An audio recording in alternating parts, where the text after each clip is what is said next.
Herkese merhabalar. Kolay, yakadan başlamalı, tığ işi bir hırka yapıyoruz bu projede. Şöyle 50 gramlık iplerim vardı. Bundan 8 tane gitti. Koltuk altından bir ölçü vereyim. 55 santim olmuş. Ben boyunu da şöyle yakadan 63 santim yapmışım. Small en beden için uygun inceli kalınlığı şöyle bir ip, moher bir ip. 6,5 numaralı tığ kullandım. Şöyle yumuşak yumuşak olsun, salaş olsun diye. Çok kolay. Umarım beğenirsiniz. Hadi gelin başlayalım şimdi. Nasıl yaptığımı anlatayım size. 60 tane zincir çekeceğiz. Artı 2. 30 tane arka için. 15 tane ve 15 tane, 2 tane 15 kol için. Şuralarda önümüz olacak. Oraya da birer tane. Arttırma noktalarımız şuralar.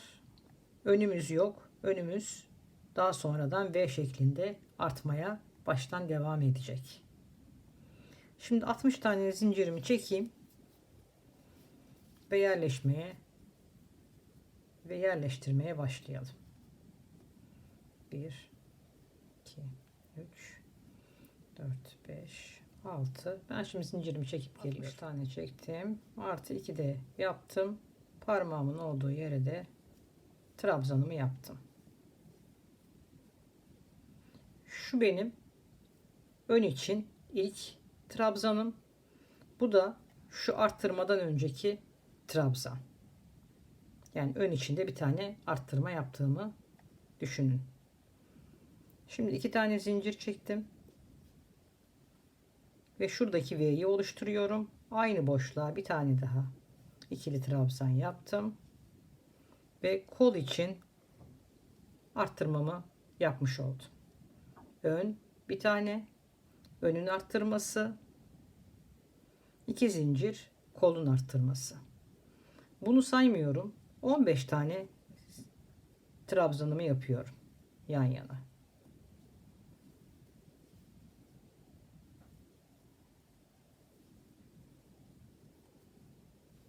İki,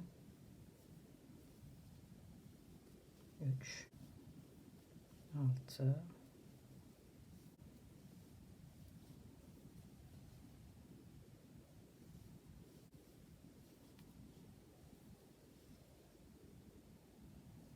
'Şimdi sayıyorum. 2, 4, 6, 8, 10, 12, 14 olmuş. Bir tane daha yaptım. 15. 15 tane şu kolum için trabzanlarımı yaptım.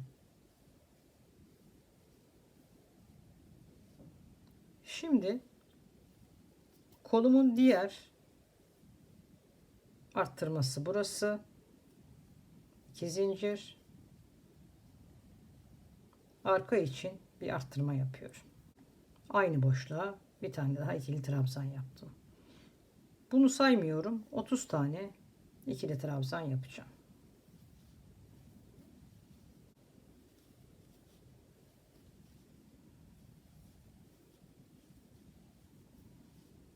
Yapıyorum. 30 tane ikili trabzanımı yaptım. 2 tane zincir çektim. Şimdi şuradaki kolum içinde bir arttırma yaparak V'mi oluşturdum. Bunlar artık benim arttırma yerlerim. Şimdi 15 tane daha yapıyorum. Şunun haricinde.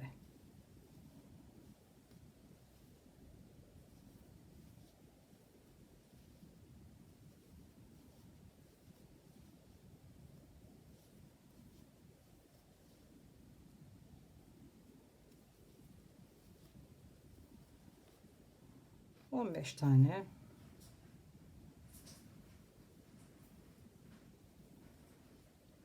ikili trabzanımı yaptım. Şimdi başta yaptığım işlemi yapacağım. 2 tane zincir. Aynı boşluğa bir tane daha. Aynı boşluğa bir tane daha. Başlangıcımı tekrar ettim yani. Ne yapmıştım başlangıçta da? Bir iki tane. Bu benim ön için trabzanım. Bu arttırma noktası ön için. 2 tane zincirle kol arttırması. Burada da önümün ilk trabzanı, arttırma noktası, 2 zincirle, bu da kolumun arttırması. Yani aynı boşluğa burada da 3 tane ikili trabzan yaptım. İlk sıramız bu şekilde oluştu. Şimdi bundan sonra işimiz kolay. Şöyle bir bakalım. Buralar arttırma noktalarımız, arka kısmımız, kollarımız ve ön kısmımız. Sistemi kurduk. Artık bundan sonra kolay. Şimdi ön kısmımız için arttırma noktalarımız burası. Belirli bir yere kadar orada arttırma yapacağız. Aynı göze bir tane daha ikili trabzan yapıyorum. Önüm için bir arttırma yaptım. Şimdi şuradaki trabzanıma da bir tane yaptım, ikili trabzanımı ve boşluğa da bir tane yaparak ön kısmımın 4 tane trabzanını yapmış oldum. 2 tane zincir, 2 zincir, kol için bir arttırma yaptım ve kolu yapmaya başlıyorum.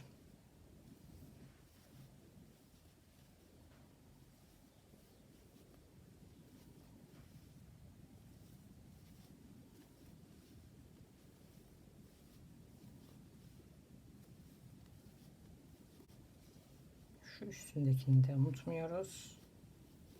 Ve boşluğa geldim. Arttırma noktama. Arttırma noktama geldim. İçine bir tane ikili trabzan. Bu kol içinde ve arka içinde aynı boşluğa bir tane daha ikili trabzan yaparak arkayı da devam ediyor. Arttırma mantığımız bu. Ön için V'lerimiz burada oluşacak. Arttıracağız. Zaten söyleyeceğim size ne kadar arttırdığımı. Şuralarda da arka için arttırma, kol için arttırma diye devam edecek. Arka kısmımın arttırma noktasına geldim. Şuradaki üstündeki ikili trabzanımı unutmuyorum. İçine bir tane arttırarak 2 tane zincir çekiyorum ve diğer kolum için bir arttırma başlatıyorum. Bir tane yaptım ve kolumun ikili trabzanlarını yapmaya devam ediyorum.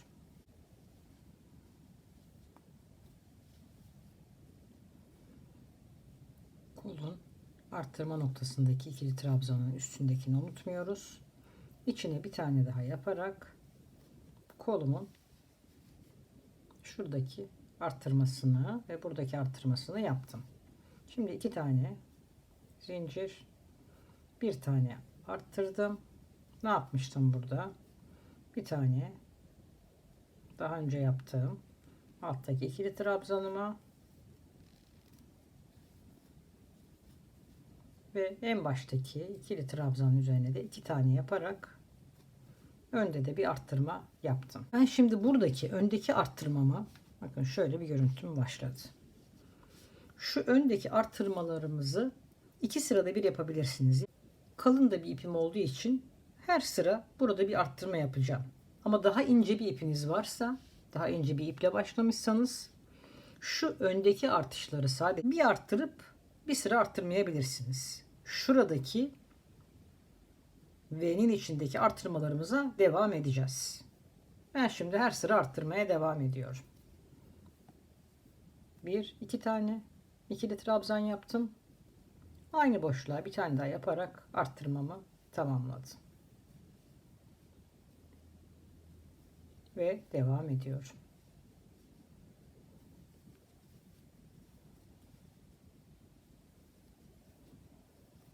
Arttırmamla beraber 1 2 3 4 5 tane oldu.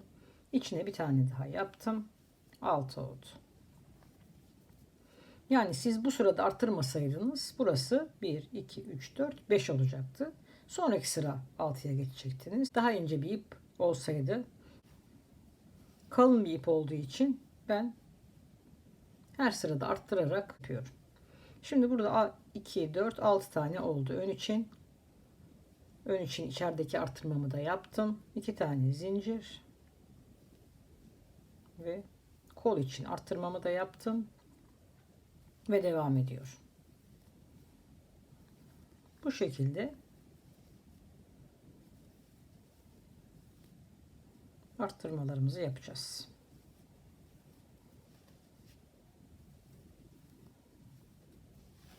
Sonda bir kere daha göstereyim. Yeniden bir başlangıç yapayım. Sonra belirli bir yere kadar devam edip size yeniden geri döneceğim. Şimdi burada geliyorum buraya. Kol için bir arttırmamı yapıyorum. 2 zincirle arkadaki arttırmamı yapıyorum. Arkanın arttırmasını yapıyorum. 2 zincirle kolunkini yapıyorum. Ve burada da kolunkini yapıyorum. Şurada tekrardan görüşelim. Koldaki bölümümün arttırmasını da yapıyorum. Bir tane boşluğa yaptım. 2 tane zincir, aynı boşluğa ön içinde bir tane yaptım ve 4, 5 ve şu en baştakini de unutmayalım. Aynı burası gibi 1, 2, 3, 4, 5, 6 tane. Burada da 2, 4, 6 tane oldu. Yani bakın şurası şöyle, şu mantıkla baktığımızda onu da yerleşimini yapayım. Şurası kolum.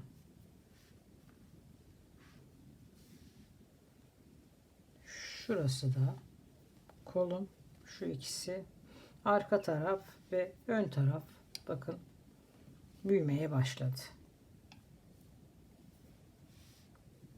Başta dediğim gibi isterseniz bir sıra şu ön kısımda arttırma yapıp bir sıra yapmayabilirsiniz. Ben şimdi burayı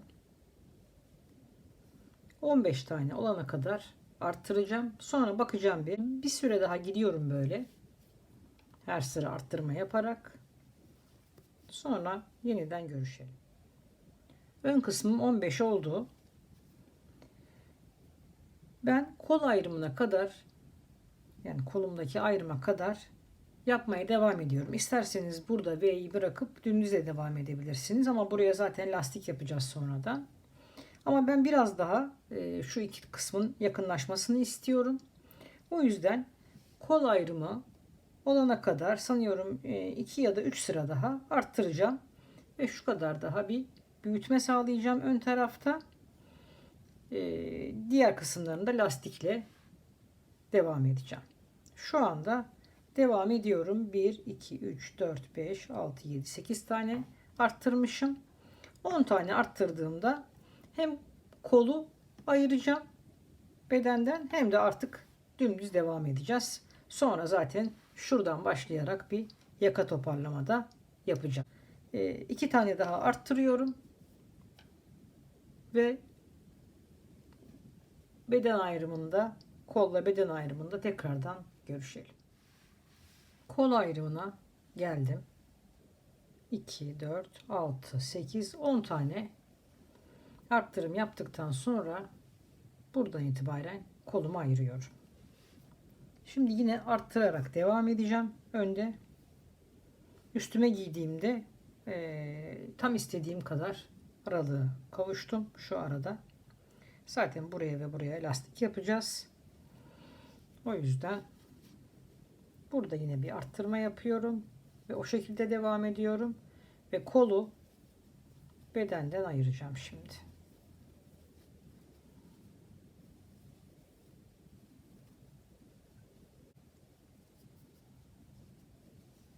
Arttırma noktama geldim.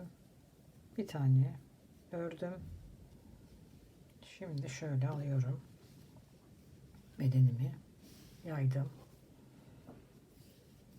Şuradaki kolu ayırıyorum.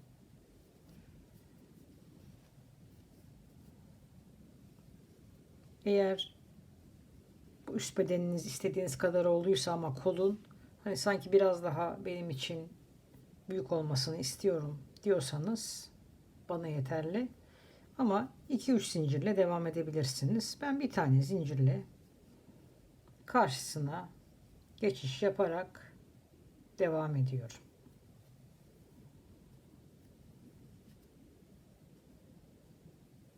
Yani karşıdaki boşluğa yaptım ve ayırdım. Şimdi devam ediyorum. Arka bedeni örüyorum.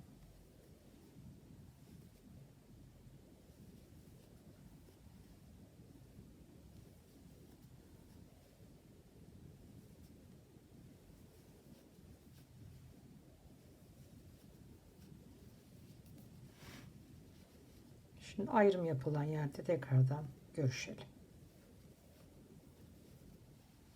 Şöyle de göstereyim.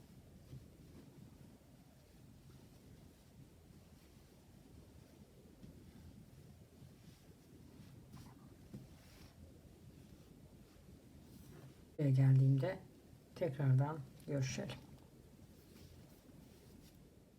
Ayrım yerine geldim. İçine bir tane yapıyorum. Arttırma noktasına bir tane zincirle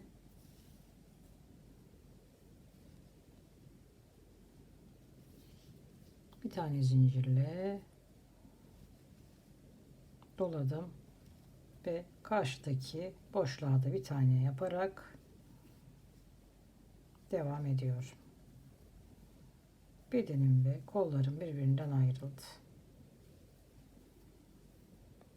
Şöyle bir göstereyim şimdi size.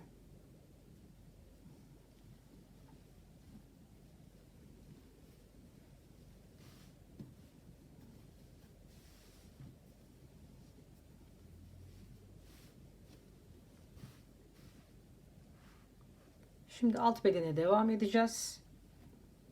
Ben yeni bir tane ip takayım. Artık burada bir büyütme yapmıyorum. Bundan sonra artık bu şekilde devam edecek. Dilerseniz biraz daha şuralarda büyüterek V'yi şurada birleştirebilirsiniz ama ben yapmayacağım öyle. Buraya lastik yapacağım sonradan. Şuradaki V benim için yeterli oldu. Şimdi yeniden bir tur geçişi göstereyim size şu aralarda. Ondan sonra alt bedenimizi yapalım. Artık ön bedenimde ilk kısımda bir arttırma yapmadan devam edeceğim ben.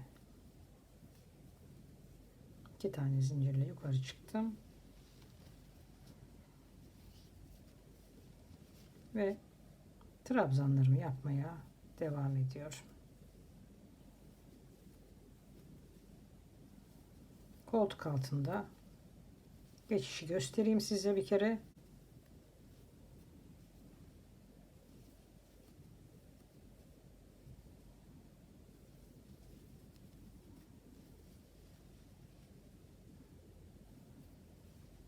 Şöyle göstereyim.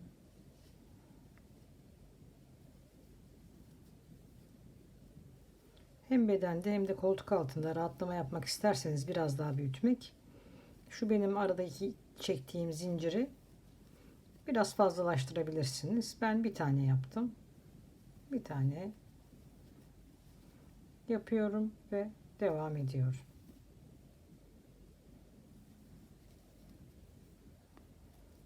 Araya geçerken de bir tane trabzan yaptım. Bakın şu araya da bir tane trabzan yaparak geçtim.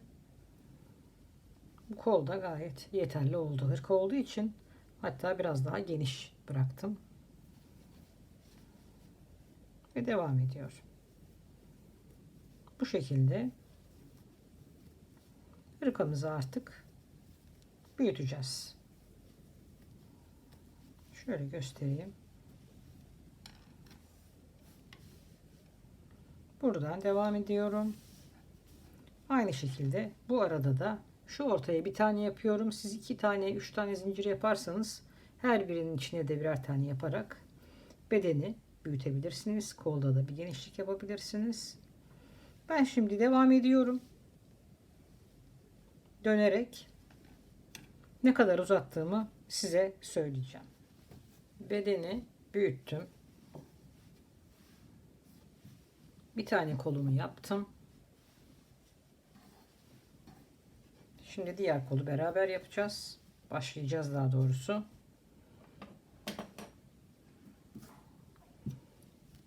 Kolumuza,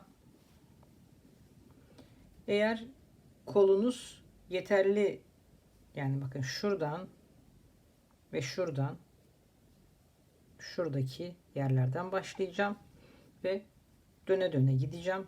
Şuradaki boşluğu bırakıyorum. Şurada göstereyim size. Burayı sonradan minik bir dikişle kapatacağım.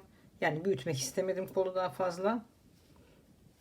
O yüzden size başlangıcımı yapıyorum şimdi.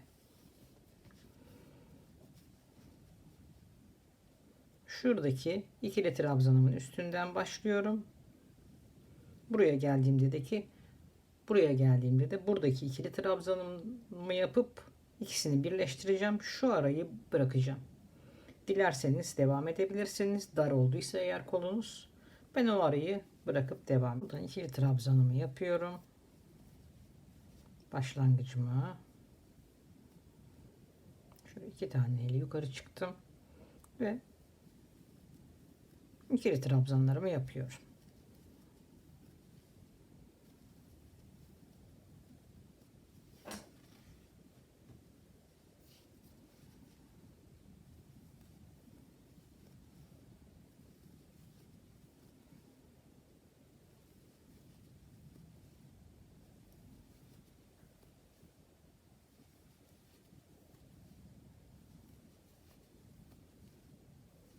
Şimdi sonuna geleyim. Orada görüşelim.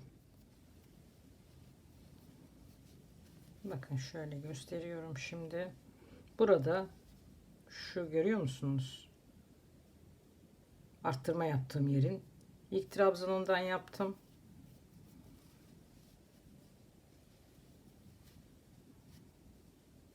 Burada da yine aynı trabzanda bitirdim. Bunu buradan ben devam etmiyorum ve şu ikisini birleştiriyorum. Nasıl birleştiriyorum? Doladım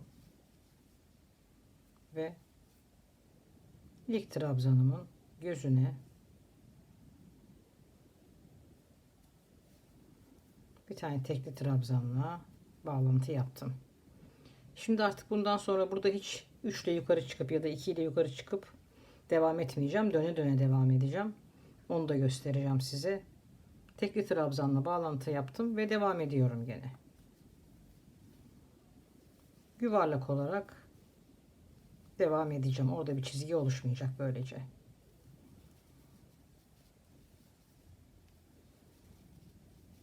Bakın şu anda görüyorsunuz dümdüz. Yeniden böyle döne döne gideceğim. Şimdi o başlangıca geleyim. Bir kere daha göstereyim size.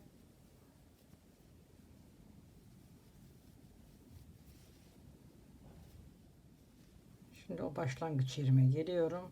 Bakın. Artık orada tekli trabzanla bağlantı yaptım.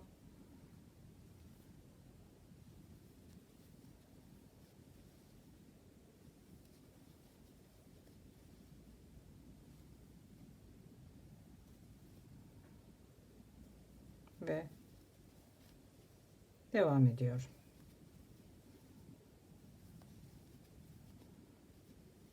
Orada çizgi oluşmuyor. Ben de onu seviyorum.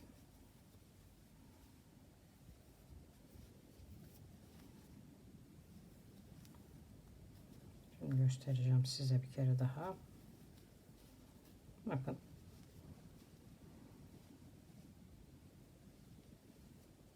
Döne döne gideceğim. Diyelim ki sona geldik. Yine aynı burada şu aradaki yerde şöyle bir bitiriş yapıyorum. Hiç şöyle hiç dolamadan kaydırarak kapatıyorum. Ve ondan sonra da bitiriyorum. Yaka toparlamada ve yaka yapmada görüşelim.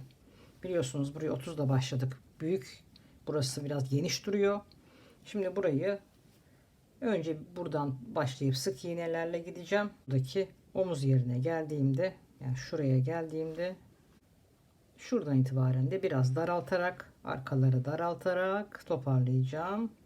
O şekilde bir yaka çalışması yaptıktan sonra da toparladıktan sonra da bir lastik çalışması yapacağız. Kollar bitti.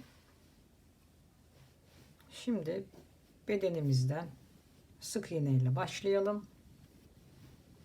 Ve bu bedende şuraya geldiğimden itibaren de şuradaki ön kısmın ilk başlangıcına oradan itibaren bir daraltma da yapacağım. Yakayı toparlayacağım. Ve sonra hem yaka hem de lastik kısmını yapacağız. Yine aynı tığ numaramla başlıyorum. Bir daralma olmasın.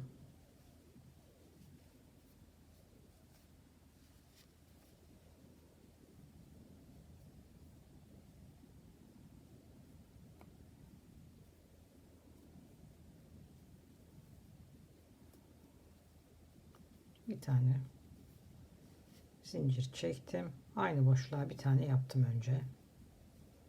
Ve yan yana sık iğnelerimi yapmaya başlıyorum. Yan yana şimdi sık iğneler yapacağım.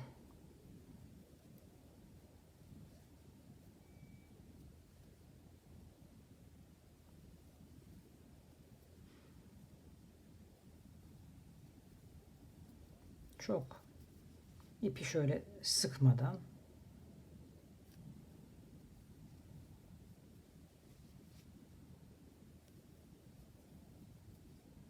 bir tane şuradaki boşluğa, bir tane de şunun üzerine yapıyorum.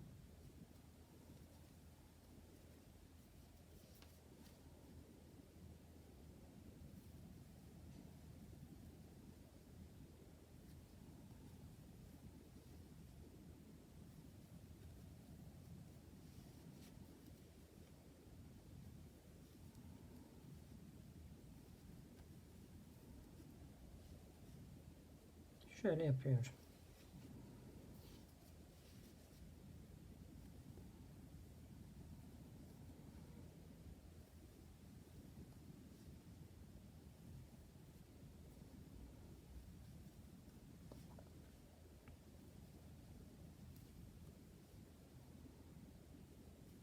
İster şuradaki zincirin üzerine, buradaki, isterseniz şu ortasına, fark etmez. Bir oraya, yani şuraya iki tane çalışıyorum. Bir buraya, bir buraya, bir buraya, bir buraya. Şöyle devam ediyor. Şuraya geldiğimde görüşelim. Şimdi şuradan itibaren şu arka kısmı özellikle daraltacağım biraz.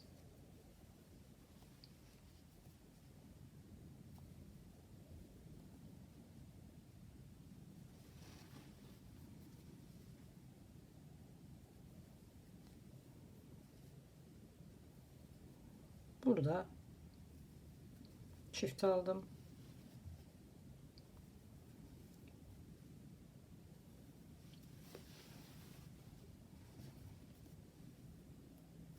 İki tane ördüm.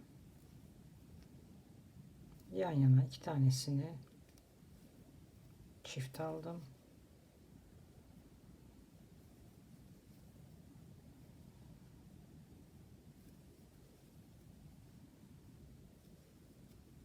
İki tane örüyorum.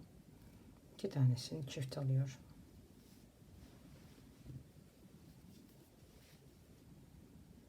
İki tane örüyorum.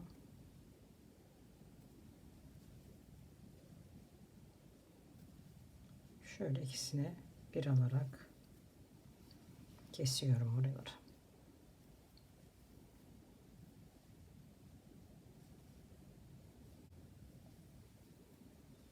İki tane örüyorum.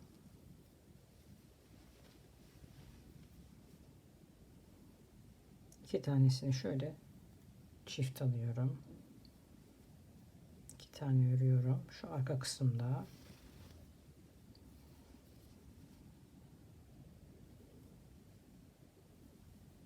İkisini çift örüyorum. Yani iki tane örüyorum. İkisini şöyle beraber alıp teke düşürüyorum. Bakın yavaş yavaş toparlandı. Bir kere üzerinizde giyin bundan sonra bunu. Uygunsa artık daraltmaya gerek yok. Böyle devam edersiniz. Bakın toparlanmaya başladı. Gerekirse burada bir kere daha bir kısaltma yapacağım. Şimdi devam ediyorum. Buraları yine aynı bu şekilde tek tek almaya. Şimdi üstünde denedim. Bir tur daha yaptıktan sonra bir sıra daha sık iğne yaptım. Çepeçevre. Şurada da 3 sırada bir gene toparladım. 2 taneye batarak eksilttim. Yakam gayet güzel toplandı. Şimdi ne yapacağız? Lastik yapacağız. Devam ediyorum lastik yapmaya. Tüm bedende bu yakada döne döne lastiğimi yapacağım. 2 sıra sık iğne yapmıştım.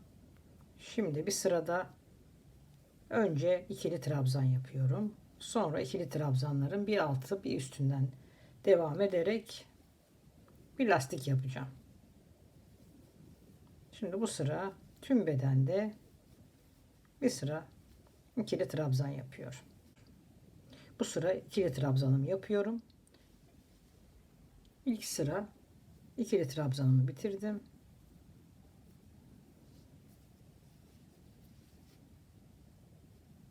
Ve şimdi bakın doladım. 2 tane zincirimi çektim. Şöyle önden ve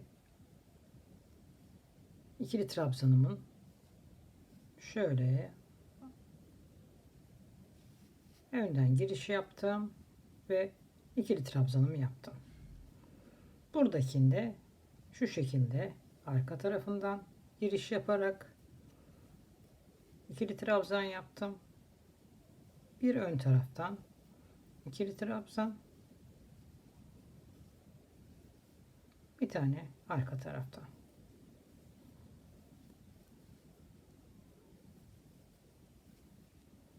Şöyle ön taraftan ve arkadan dolayarak.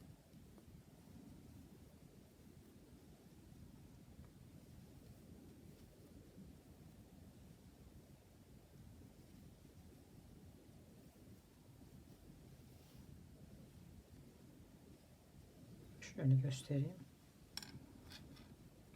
Şu şekilde bir lastik çalışması tüm beden boyunca yapacağım.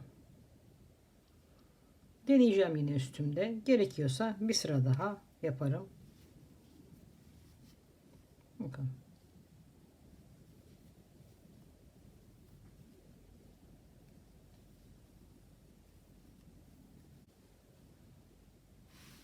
Şöyle görünüyor şimdi.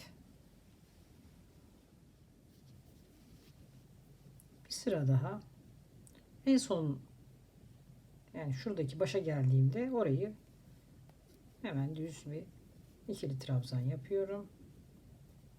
2 taneyle yukarı çıktım ve şimdi nasıl görüyorsam o şekilde devam ediyorum. Üstten gördüğümü üstten çalışıyorum.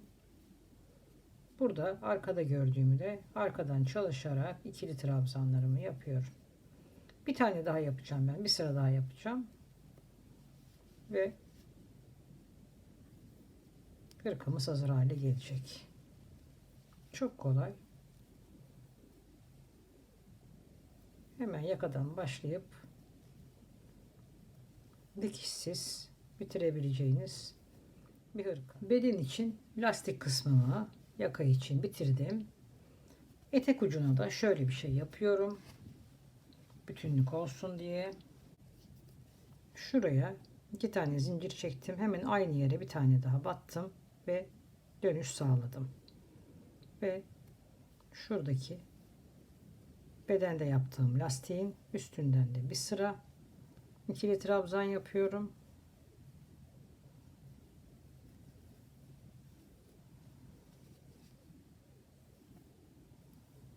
Şimdi burada da aynı burada yaptığım gibi 2 sıra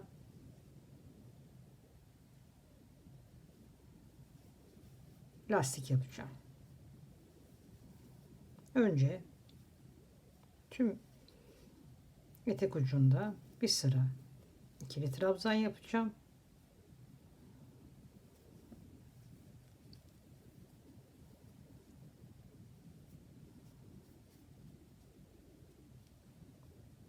Önce burada bir sıra ikili trabzan yapacağım.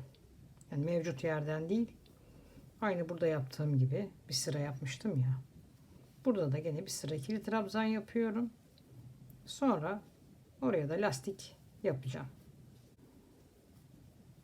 Şurada başlangıcı göstermek istedim size. Şimdi bir sıra yapıyorum. Sonra da bir alttan bir üstten çalışarak aynı bunun gibi 2 sıra lastik yapıyorum. Hırkam bitti. Etek uçlarına lastiğimi yaptım. Kollarda sadece şurada 3 sıra 4 sıra kadar sık iğne gittim. Kollara lastik çalışması yapmadım.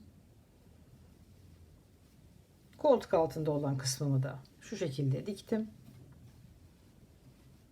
Çok da hızlı bitiyor. Umarım beğenmişsinizdir.